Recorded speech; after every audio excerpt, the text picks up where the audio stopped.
Hello, design cutters, and welcome back to another Design Cuts weekly live workshop. I am thrilled to welcome back our very good friend in the rather stylish Star Wars shirt, Mr. Tamer Ghoneim. Welcome back, Tamer. Greetings, everybody. Howdy, design cutters. Howdy, Tom, and everyone behind the scenes. It's awesome to be back. I'm excited that you're back. So today we're going to be learning calligrams and circular calligraphy. I feel like this is your signature. You've done a lot of these. I love the reaction, whether it's on social media or a workshop. People are like, what? How does that work? That looks so cool. Awesome. Yeah, I have so much fun. I got into it sort of completely unexpectedly, but I've had so much fun bending black letter calligraphy into all sorts of shapes. So Well, can't wait to share with everybody. So hopefully everybody can see my screen now, and I will just run through this quick presentation. The whole idea is just to give you an idea of what we're going to be talking about, and then we'll dive right into the demo. So as always, and feel free to jump in anytime, and I love questions, so hop in any moment. As always, hello and a huge thank you. I'm so excited to be back with Design Cuts. I always love getting to hang out with all the design cutters and Tom and Kat and the whole community and Jam behind the scenes and all of the other fellow Star Wars fans, especially you guys and gals.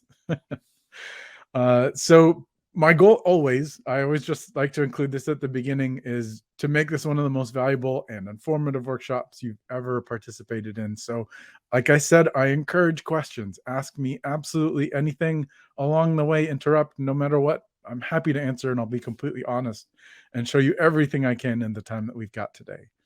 So our goal today is to learn how to create these awesomely fun circular calligrams in Procreate, and they're not as hard as you might think. I'll show you some cute little like tips and tricks and cheats to help you get these things. You can make them super easy, or you can make them as complex as you want, and they can still be so much fun. So the supplies that we're going to use, obviously Procreate. I wish I could give you that, but I couldn't give you Procreate for free. Not within my power. But hopefully you can get some free black letter brushes and circular guide template as part of the freebies for today. So hopefully you've been able to grab those. And really, that's it. That's all you'll need to follow along today if you want to join in. The steps that we're going to follow, we'll set up the canvas, and then we'll talk a little bit about the circle construction and the process of kind of laying out the circles in Procreate. And then we'll dive into some flourishing ideas and like adding some embellishments. This is where you can have a lot of extra fun. And then any final finishing elements and stuff like that we want to add to the design, like making it 3D and layered, like what I've got in these images.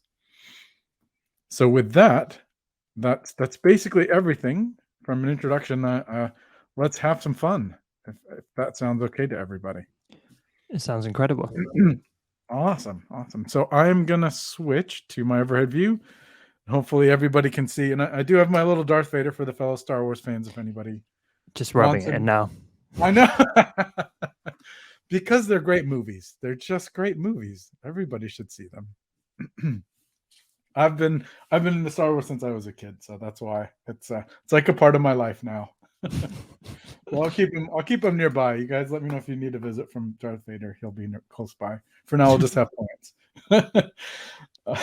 If you can't tell, I'm very silly about these teaching instructional workshops. So we'll have lots of fun. So like I said, so we're starting off in our canvas, and you can see here I've got a bunch of the examples and ones that you've seen in the presentation. Happy to pull these up and work with these if we need to. I'm sure everybody's familiar with the process of starting a canvas. So we just click the plus sign. I'm going to start new canvas. I'm just picking any size that I like.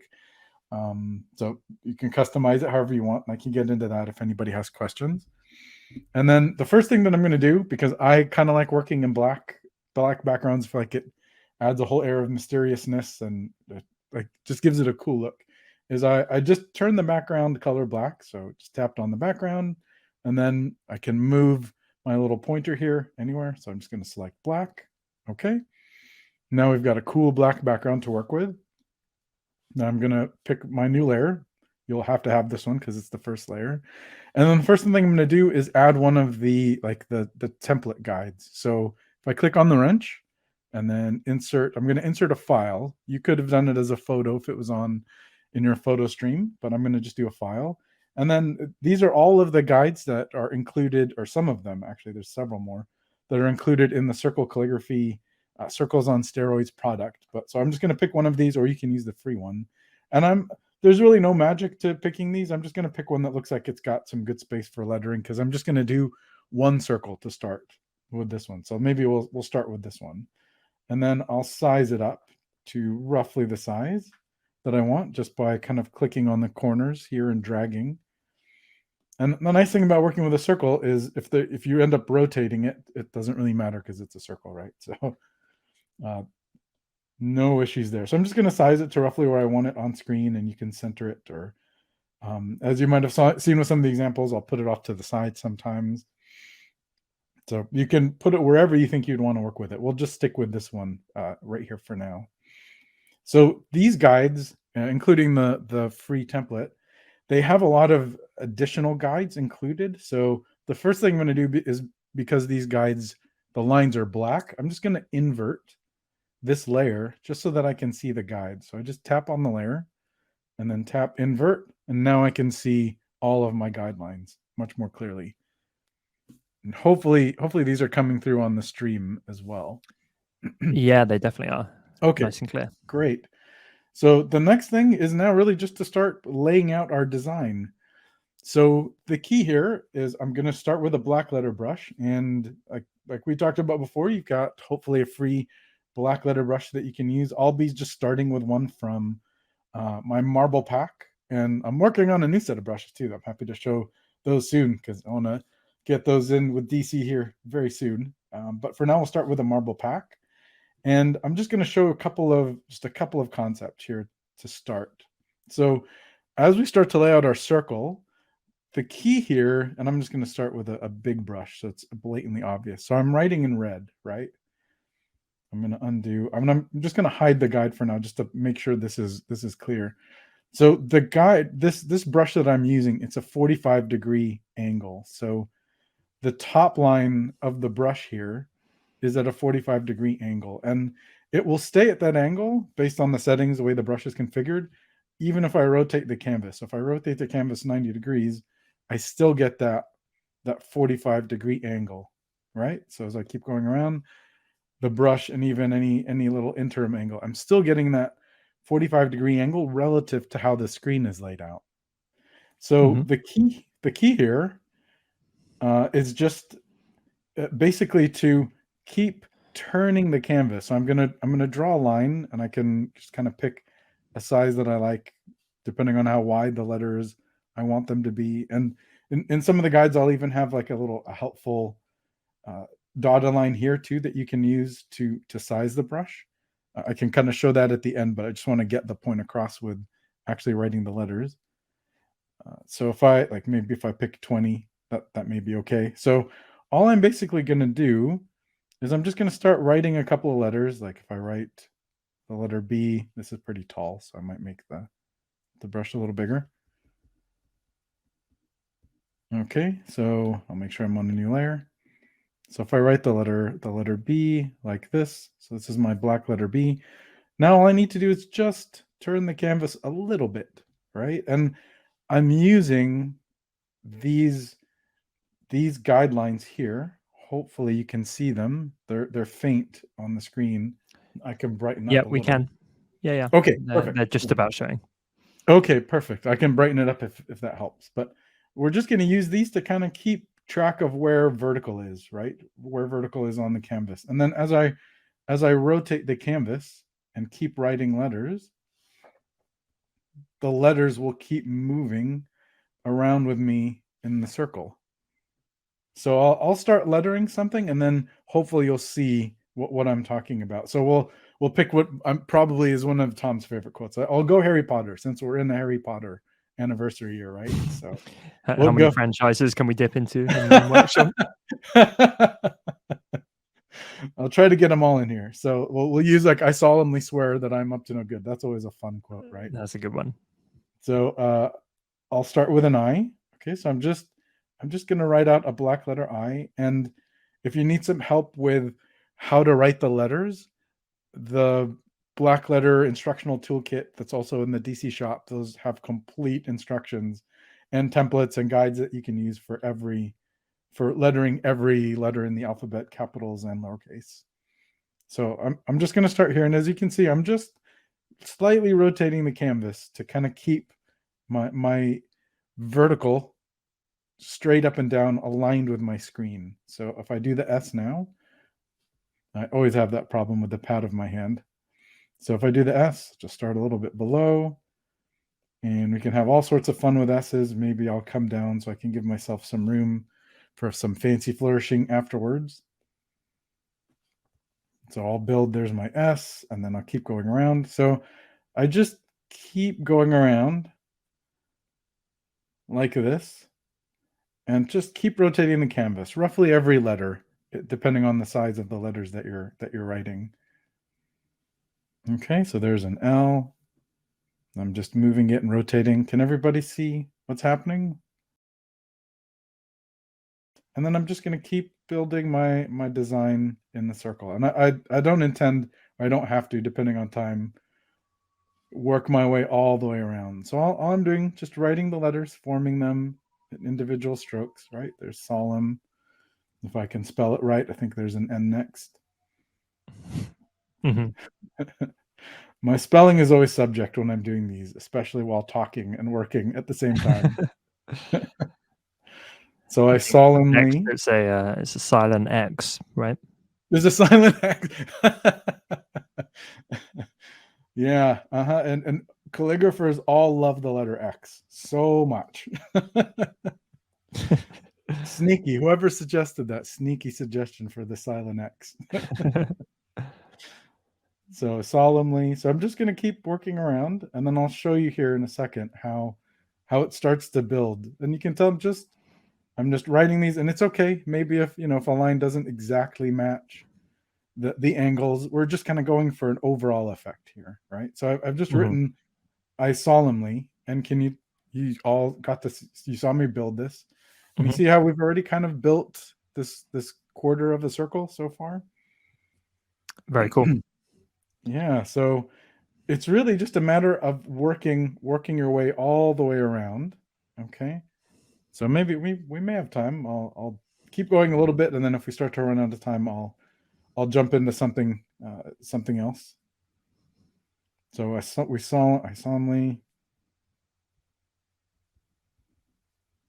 get my canvas back, new layer, and like I've mentioned in other workshops too, feel free to use multiple layers. Like if you want to preserve something that you've done and maybe experiment a little bit, feel free to start a new layer, and then that gives you some opportunity to maybe move something around, resize it, and you can always flatten it again in the future. So, and just to be clear, it looks like it's important not to have spaces between your letters and words.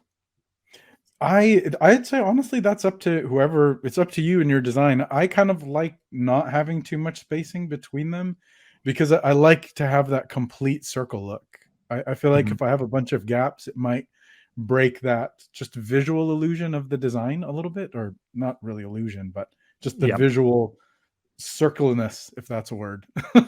Circularity of the design. We all know I'm infamous from inventing words. So yeah, I don't necessarily leave a lot of spaces. Just it's a visual design choice that I make. But feel free if you want. Like you could leave a space, right? I could leave a space here. It wouldn't make a lot of sense, but we'll just do it, and you can see how that would look. So I solemnly swear. I just left. It's going to be I solemnly SW ear now. So. I told you we'd be silly here, so well, now I'm writing an ear. Okay. It's good. I know when people are laughing, things are going well. All right.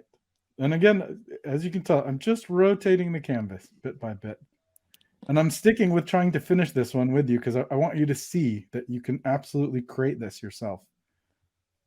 And I'm even chatting while I'm doing this, so you'll even have much more focus. Your design will be even more amazing.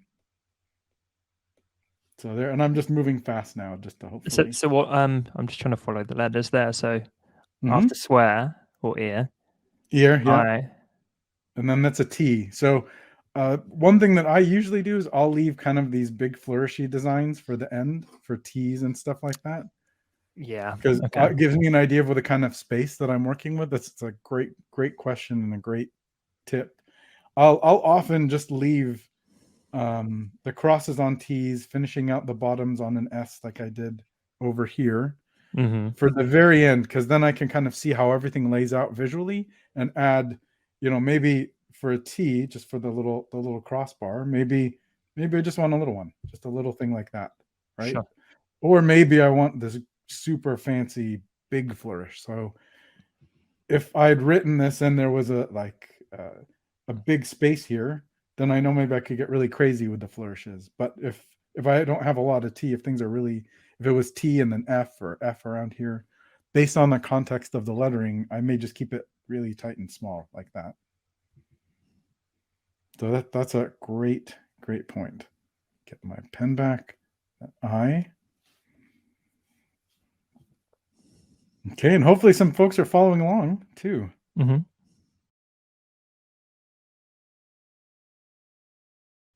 And you can see I'm just building each one of the letters. They're not complex either that I am up. So draw my P. Let me just do that. And you can tell I'm not being too precious here with the lettering, so you could certainly spend more time and make these absolutely perfect.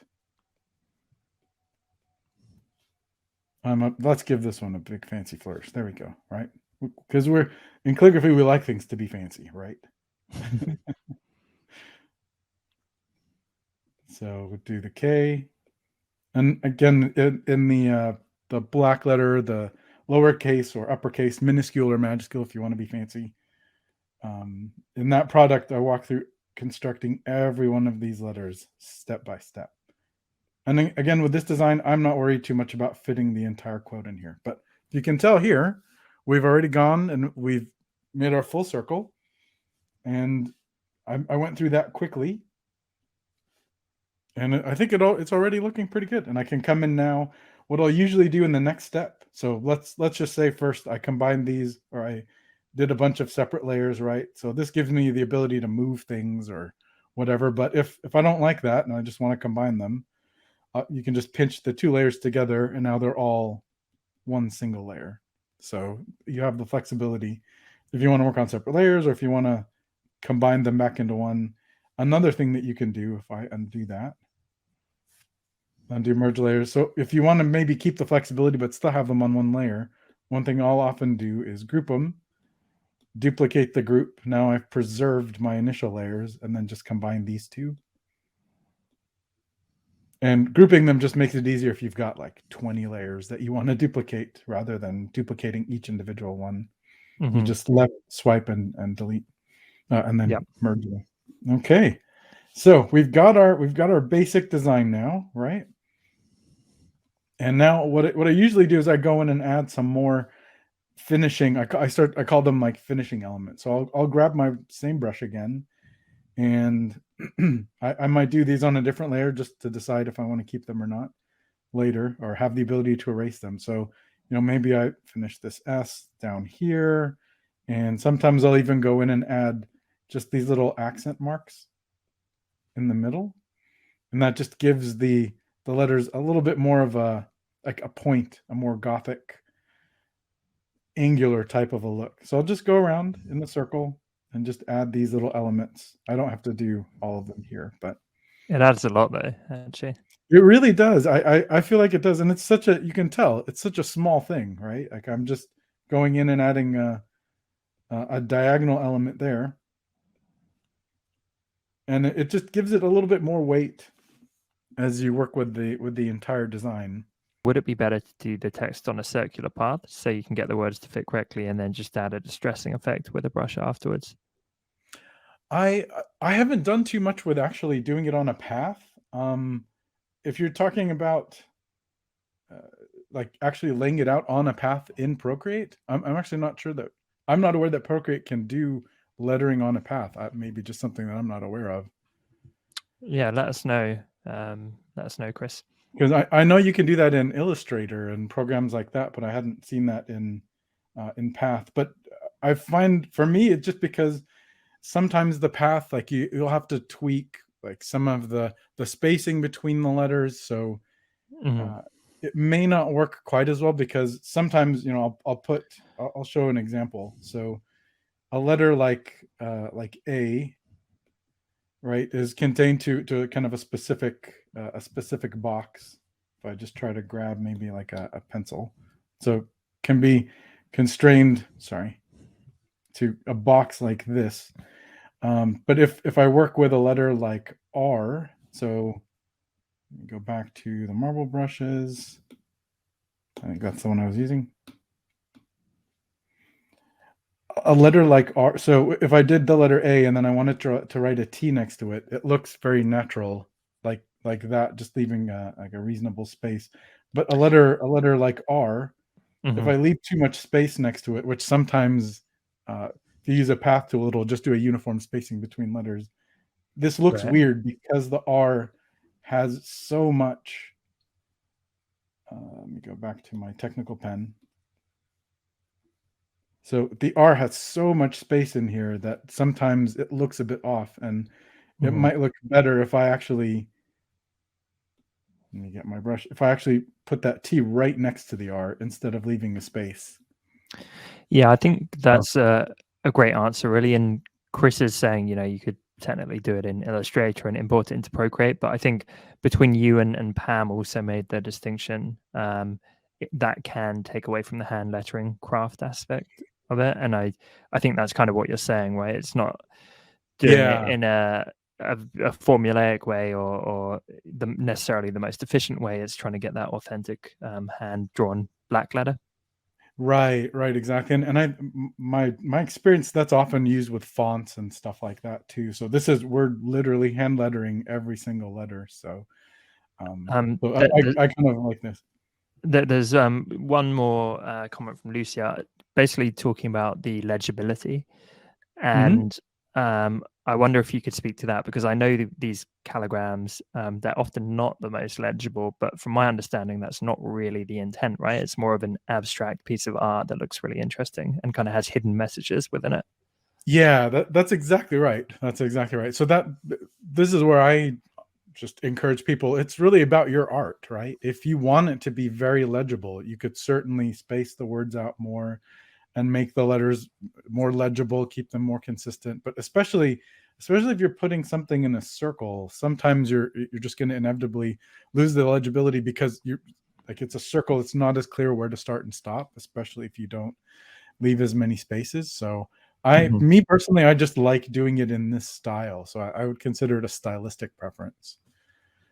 But you can certainly focus on legibility. I mean, I've done some circles where they're like the letters are very abstract. I could grab one; it's on paper, but like the letters are far more abstract, and they're not even on the same line necessarily. They move up and down a little bit. So to me, this is getting more into the art, kind of the art world, and less into, very legible. Like I certainly, I wouldn't do this on somebody's graduation certificate, because they would probably want to read their name. Sure. Or like a marriage license or something like that. You for that, you really want to focus on legibility. So to Mhm. me, the key is, it's what's the outcome. If the Yeah. outcome is to create art, then feel free, do what you find pleasing. If you really are trying to letter for legibility, don't letter somebody's graduation certificate like this. I would certainly not do Mhm. that. So I hope Makes that sense. helps. Yeah, Hmm. for sure. All righty. So I just mentioned, and I love the question, so feel free, jump on in if there are any more. But Will do. this is kind of the point. Like I said, sure, go ahead. No, we'll do with any Okay, questions for all sure. right. Awesome. So like I was saying, this is kind of the point where I'm just working to, I've laid out the basic lettering design like I'm showing here, and now I'm just going in and adding some visual elements, and just making some additions to the letter. So this is where I might also start to add some flourishing. So like I was showing, I'll add these little diagonal marks all the way around, and I think it adds something nice and pleasant to the design. So I would go all the way around and add those. And then you can also start to play with flourishes. So I'm gonna, this is where I start to work on new layers, because I don't want to overwrite anything on my original design. So I'll grab, like, let's grab one of the new fun ones, the ones that I'm working on. So I've got some cool, like this one I'm calling lava. So I could come in here and start to add, like, maybe I'll look for little points like here on the L. And if you can tell, this is a really fancy magical style flourishing brush. So like I'll just go in here and I can just add a little bit of a loop there like that, or I could get, really fancy and swirl it backwards. So I would just go around my circle and look for these little points. Like here's one, right? Maybe here's one down here on the Y or on the S's as well. And just look for these little points where I can add flourishes. So this S is curving this way to the right. So maybe I'll finish this character and give it a little bit more of a swirl to the left or to the right there. And then come back here. Amazing. Oh, thanks. Yeah, I'm excited to release these brushes soon too. So yeah, incredible. And if you're wondering any of the other brushes being used so far, there's a link to Tamer's store just below this live stream. It's the shiny green button, and there's all kinds of black letter calligraphy goodness inside. It's definitely worth checking out. Absolutely. Yeah, I would be super excited to see what people create too. I always love seeing everyone's work. So for like this one, for this L, maybe I feel like sending it backwards. So I'm just gonna keep working my way around, and I won't do all of these, but I'll just start adding some flourishes. Maybe this one comes this way, and then I don't know, goes around like that.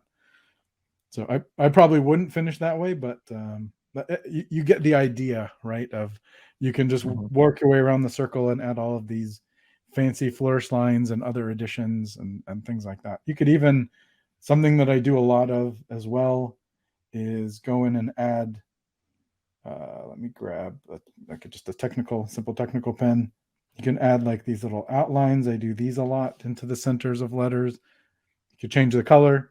So just have fun and create all sorts of interesting embellishments and flourishes and interesting character to the letters. You can even try playing with like the angles of the brushes. So if I take this marble brush and even just rotate the canvas until I get more of a straight line, I can just add a little straight line flourish there on the E. So you can get really creative with these.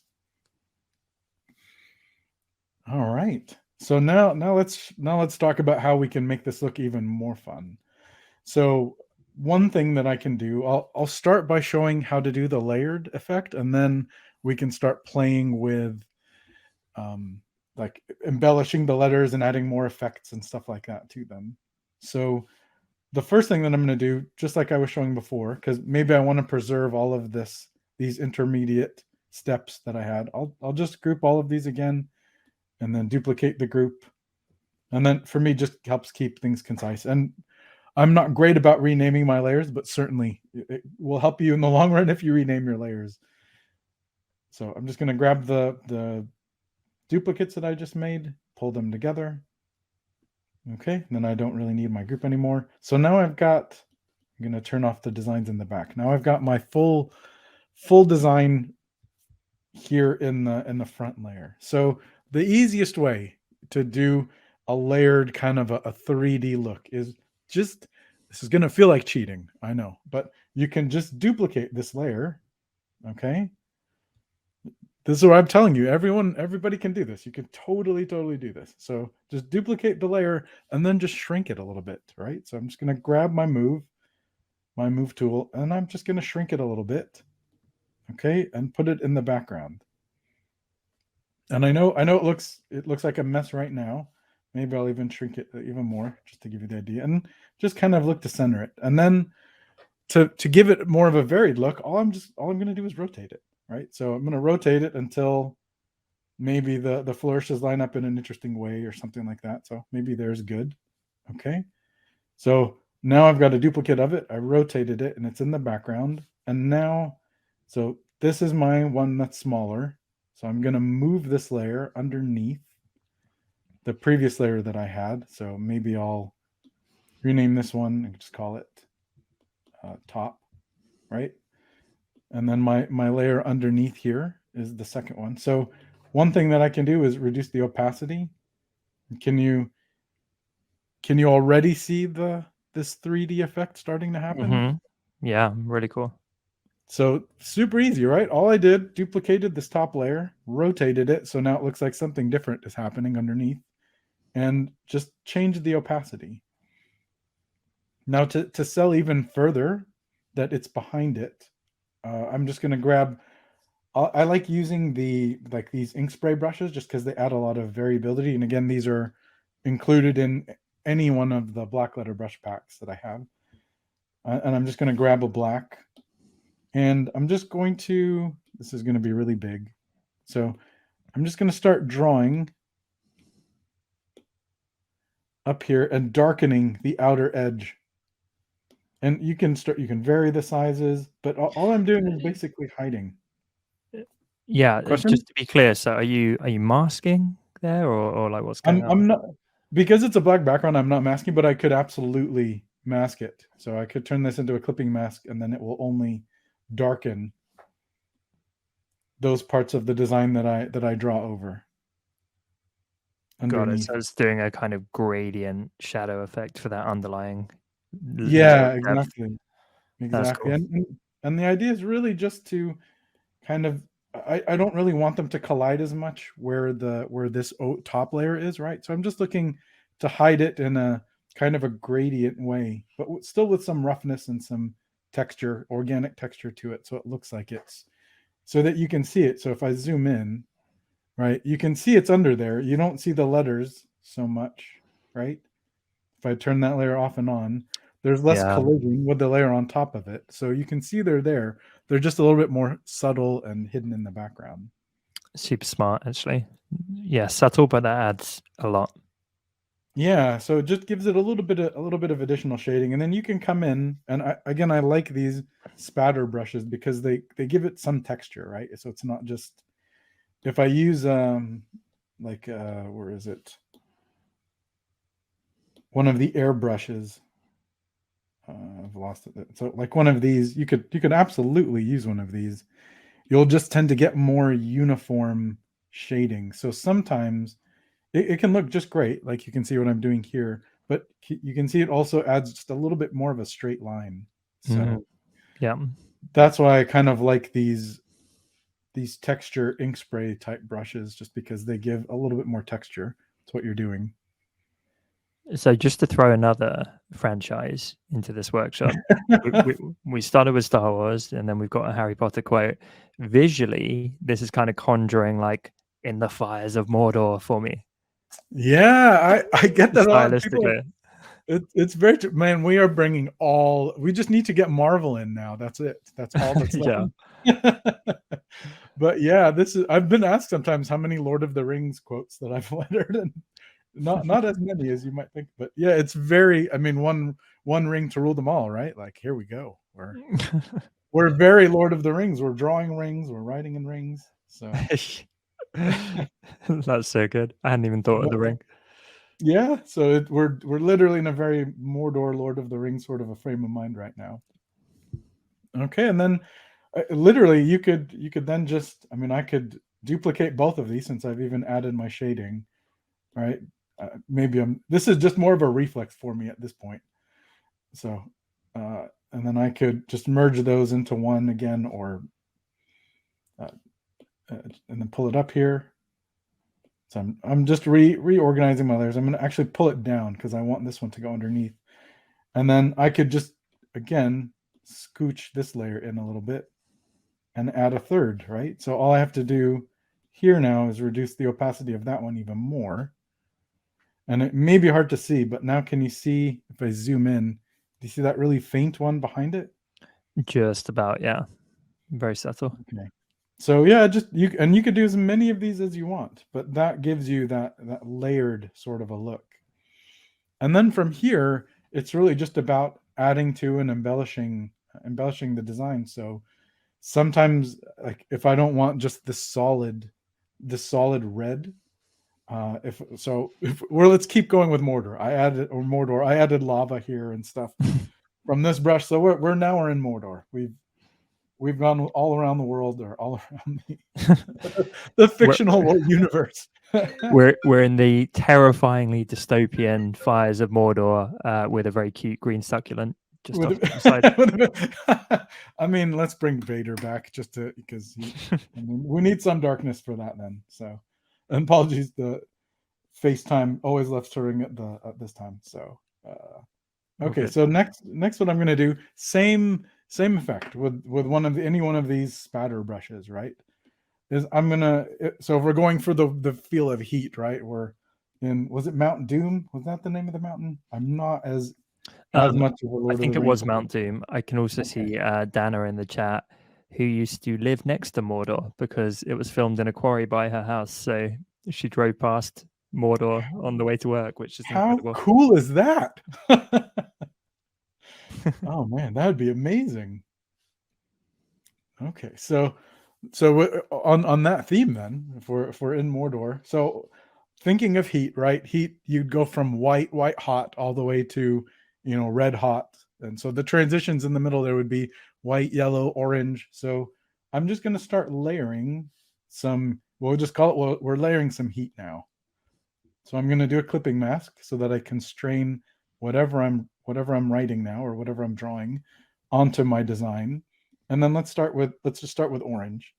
And I'm just going to start working my way around. It might be very subtle, but hopefully you can see what's happening. So I'm just going to work my way around with my little spatter brush and just add a little bit of that orange, maybe even a bit small.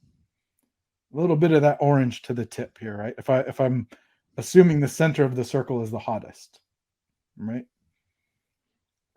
So there we go. Just really quickly, can you already tell there's a gradient building? Yeah, that adds a lot actually. So now we've got that little layer, and then maybe I'll come into a yellow and just add another little bit of a layer. And you could probably use some kind of a gradient for this, but I feel like hand drawing it gives it a little bit more of an organic, kind of a spontaneous look, rather than just a very smooth gradient transitioning from the circle out. I kind of like this because, if you think realistically, different parts of the metal, there may be different thicknesses and stuff like that. We could probably get very philosophical about this.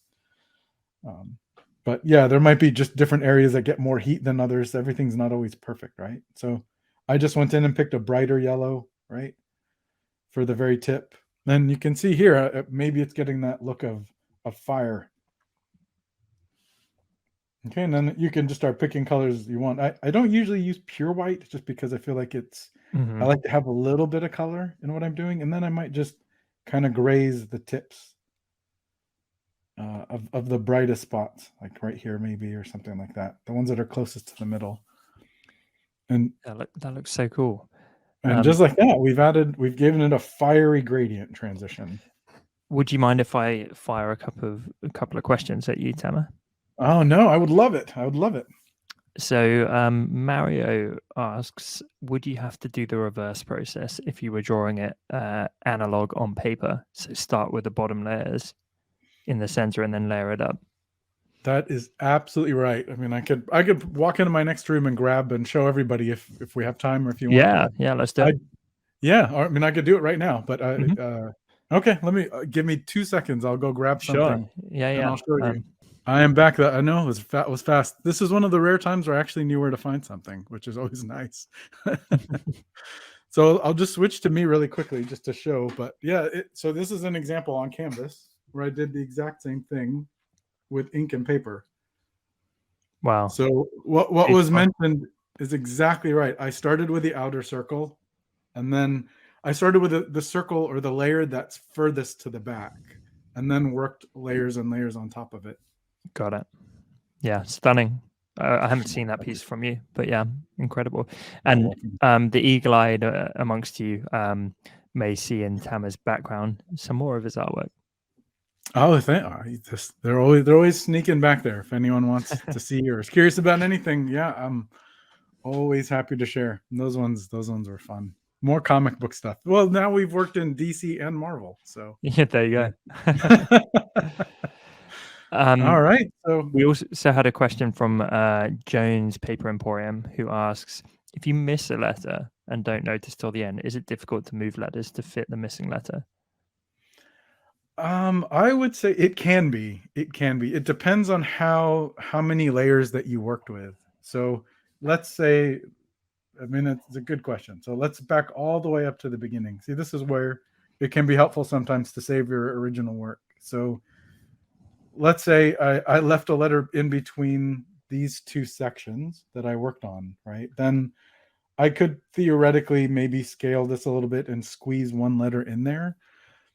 The challenge that you'll have is that if I scale things, the letters, like here, let's just show as an example, right? That's always the best way. So if I scale this and shrink it a little bit, I can get away with it to a certain degree, but it might start to look like it's a little bit off, right? Maybe I need to warp it like this, distort things a little bit to pull things into the circle. I don't know if everybody's worked with the warp tool too much, but Yeah, I guess maybe you could warp, but also make the guides visible again to help with that. yeah, absolutely. So I would definitely bring up the guides and try to help align things. So you can, it's just a little bit tougher, Yeah. Okay. And Pam asks, what do you typically do with your final project? Do you print it, keep it digital? And if you do print it, how do you go about that? That's you guys have the best questions. So absolutely. So I've printed things using print labs. I have a home printer as well. So you can do absolutely any of those. A few considerations. So if you're just going to be working digitally, generally you'll be okay, especially if you go with roughly a screen size canvas, because the screens are pretty high resolution now. If you are going to print something, I would recommend working at a higher resolution so that you can get that print quality, especially if you're printing something like this. You're usually not printing, a 3x5 photo. You usually want to go 8x10, or, maybe like something that's on the wall behind me. So I would use a higher resolution canvas, and then you just need to be aware of color spaces. And I'd be happy to chat with everybody about that sometime, but you can absolutely print these. And I have done it. I mean, as an example, I worked on, like, I sent these as little bonuses out to some calligrapher friends recently, but this is like a sticker design I came up with in Procreate and That's then so cool. printed it as a sticker. And Nice. then this one too. I mean, the colors are a little wonky here, It's like but graffiti vibes. yeah, a lot That felt lot very of Japanese, the last one. oh, nice, cool, because the big red circle. Yeah, I think so. So yeah, you can absolutely print these. So how do I use them? I'll print them, sometimes sell them as art prints. I'll use them for circle, like sticker designs on social media. Hmm. Uh, the sky's the limit, really. Yeah, and Tamer really is the guy when it comes to black letter. So I defer to him. If you're interested in learning it, he has just a wealth of information and materials, and incredible resources in his store as well, beyond just this session. Can I fire a couple more questions at you, Tamer? Yeah. Like I've effectively gone through the majority of this. From here on, it's just adding more effects and adding more, like, you can, like, similar to this one where I added some pointed pen type stuff in the middle of a design. Oh, So awesome. That looks like a alternate. sunflower or something. Yeah, you can get very creative with these. But yeah, absolutely, with questions for sure. Well, stunning. And again, I don't really see anyone else doing this type of work. So it still feels very unique, but it never fails to wow an audience. I think everyone Oh, loves this visually. and you can, I mean, even to jump in with the questions anytime, but even just to show, like, this is something I've been experimenting with, is trying to start making them 3D and like look like they're glowing and stuff, right? So Amazing. you could Awesome. absolutely do this in any number of ways, but you can do all sorts of So cool that designs. example kind of fits with a question from Chris saying, now Mhm. that you've drawn all this, is it possible to do an outline on top of the text with the fire effect, or would you have to hand draw a key line on every single letter? You can do so. Outlining with Procreate, it's not like you can add a stroke like in Illustrator or Photoshop or something like that. Unfortunately, you can, like with a design like this one, you can add outlines. It's a little bit more of a process where you, like, effectively you blur a one layer a little bit and then use that kind of as the bounce for your outline, and then color it, like you select just that slightly blurred layer and then color it in to Mhm. get this kind of an outline. Easier by far if you just want to pull it into Photoshop or Illustrator and just add a stroke. Got it. But you can do outlines. It's just not as easy as other programs. Pam was asking, what if your word, sentence, or phrase doesn't perfectly fit the circle? That's a great question because I get that a lot too. So what I would often do if I want to make sure something fits, right, is so it depends on the context. If you're just having fun, I don't sweat it too much if something doesn't fit like here 100%, and then I just have fun with the design. But And if you sorry, just do, to clarify, I think Mhm. in this example, you basically just let it cut off midway through a word and it doesn't matter. Is that right? Yeah. Exactly, yeah. If you're just going for the graphical kind of a look and just want to create something fun, I wouldn't stress too much about fitting everything. Just try it out and have fun with it, and then when you're ready to fit like a specific quote or something into a circle, then you won't be trying to figure that out while you're also trying to work out how to do it in a circle and just have fun with the design. But if you do, I've got like a whole process for doing it on paper. It's a little less uh, like a little less scientific or methodical on the iPad. But what I would usually do is maybe just like if I just remove all of my layers, just come in, grab one of the brushes, pick the size that you're going to use, right? And then just very quickly, like, okay, just very quickly try to lay out the letters solemnly, right? And just work in a circle. We're not being precious here, right? And this isn't taking a whole lot of time. That's a terrible M. So I solemn, right? Like just work your way around the circle, just going very fast, right? It doesn't have to be super fancy. And then if you find you work your way around and the quote didn't fit, then you can go back to your guide. I did this right on top of the guide. You can go back to the guide and make the guide a little bit bigger. Sorry, it's warping now. So I can make the guide a little bit bigger so I have a little bit more space, right? Or I could make the brush a little bit smaller. Now Yeah. I'm going to be able to fit a lot more words. So I would do it that way Mhm. in Procreate, just because it's harder, because at least not to my knowledge, there's no ruler in Procreate, so I can't use measurements. Well, Here. I was going to say you've got your guide. Could you count up the number of letters um, and have equal spacing? To my understanding, that wouldn't work because different letters have different widths, and it's not that Yeah, uniform. that's actually it's a great point, and it works. It will work most of the time. It's just with letters like the letter I is skinnier than the letter, right, the letter M, which is Mhm. also a little bit wider than the letter N and the letter A. So depending on the style that you're writing, you could use something like that. You would just need to factor in a little bit for what actually you're writing. So you may want to, look at what you're, if I'm writing I solemnly, like let's just start with that, even though this looks awful. So I would know this one probably needs to be a little bit skinnier because it's an I. The S, the O, the E, the N are all going to be around the same width. The L will be a little skinnier. M will be a little fatter, right? So So I guess if you wanted to get really precise, you could count up the number of letters and then give I's, half a number, 0.5, regulars 1, and then M's like 1.5 or 2, that's and kind of divide exactly it up. right. Yeah, you've uncovered one of my circle sizing tricks. That's exactly right. Yeah. Yeah, Amazing. I'm right, learning. because you as yeah, I mean, if you as long the key to that is just as long as you write your letters consistently, right, and N is always the same size. So Mhm. if I write an N like this one time and then the next time I write it like that, it's not going to work, right? But as long as you keep your letter sizes consistent, right, like an A here is about the same size as an N, right? And then the Mhm. M is maybe a little bit wider. Just like Tom said, maybe this is 1.5, this is 1 unit. Yep. But yeah, that's exactly right. You could Good to absolutely do know. that. And then just thinking out loud here, if you had your radial guides, you would then divide it up by halves, not by wholes, because then if it's an I, it would just fit a half. If it's an A, it would Mhm. fit two halves, i.e. one, and you could kind of do it that way maybe.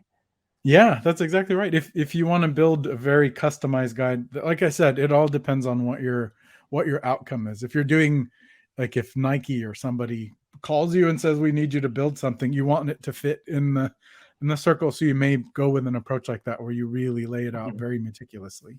Yeah, very cool. But I yeah, think, that's absolutely it. I think we've got time for one final question from Nishreen, who says, what would your top tip be for keeping a balance between conveying the shape and legibility and aesthetics and getting that right? I would say leaving a little bit more spacing for sure would help it with legibility. And I would say just making sure, like, let me give a quick example. Sorry, I'm an example person. So so keeping the letters like fairly, let's grab an easier to use brush, or maybe I'll just go with the essential. They're in here somewhere. Oh, it's okay. I'll just stick with this one for now. So I can make an S that looks, if my brush would actually write. Oh, I must be on a. That's because it's on a clipping mask. See, lesson. If you write your layer on a clipping mask, then it's not going to write where you want it to. So I could, I could write an S in a very legible way like this, right? So it looks very nicely formed and very easy. Or I could write a very stylized S that looks a lot more, I mean, not like that, but that looks a lot more wonky. And then if I do a very stylized A right next to it, right? So the way that you actually write the letters and style them can make a difference in terms of legibility. So, and if I vary the letters a lot, like if one S looks like that, and then the next one is a much more stylized kind of an S, it can vary the readability. So spacing is key, making sure that you leave a little bit of room between your letters, right? So that it's more readable, keeping them consistent, not getting as crazy. Also, not flourishing too much. Like, ironically, flourishing is something that we all love to do, but it actually kind of makes it harder to read, right? So, Mhm. But who so cares when it looks so pretty? right, that's the key. So if your focus is legibility, you probably don't want a bunch of flourishy Yeah. swooshes running through it, right? No matter how cool you may think that looks, right? Like if I grab, these ones are all like fancy colors. Like if I grab my fancy color brush, that looks a lot of fun, but it makes it harder for me to read, right? So actually Mhm. reducing flourishing can actually make things a little bit more legible. And again, I guess it's all predicated on context. Like you said, Yeah. is this a piece of art for your wall or is it someone's graduation message? Yeah, exactly. So just always think about your end case, and what are you doing this for? If it's for sharing on social media and for fun, then you can be a lot more free with it. But if you're lettering someone's marriage certificate, they may want to know who the names were in the Incredible. Well, future. Tamer, thank you. What an amazing workshop. And I'm so glad that we could finally make this happen. I can see everyone got a ton of value and as ever, loved learning from you. I feel like you're such a clear and patient instructor. And thank you for taking the time to address everyone's questions as well. So love it. Tamer, we can't wait to welcome you back soon. And I'll catch up in the near future. Thanks, buddy. Fantastic. You guys take care. It's so fun being here. Take care. Thank you, Tom. Thanks, everybody. Have a great day, everyone. Thanks so much for joining us. Bye, guys. Bye. Bye.